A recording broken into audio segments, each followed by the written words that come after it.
A liquid in glass thermometer consists of bulb containing a liquid which expands into a thin capillary tube.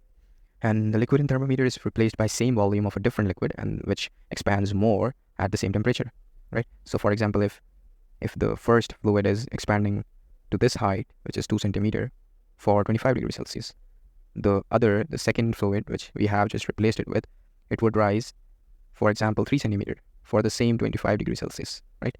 And whenever you have this case, while the length of the thermometer is still the same as before, so the range of the temperature that you want to measure is gonna automatically, it's going to get low, right?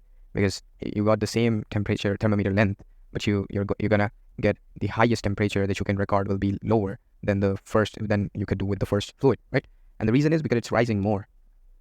Okay, so yeah, but the sensitivity to the temperature it will increase, right? Because it's gonna rise more, so you get to watch a lot higher rise at the same temperature. So we can say that the sensitivity will be greater in this case, but the range will be smaller.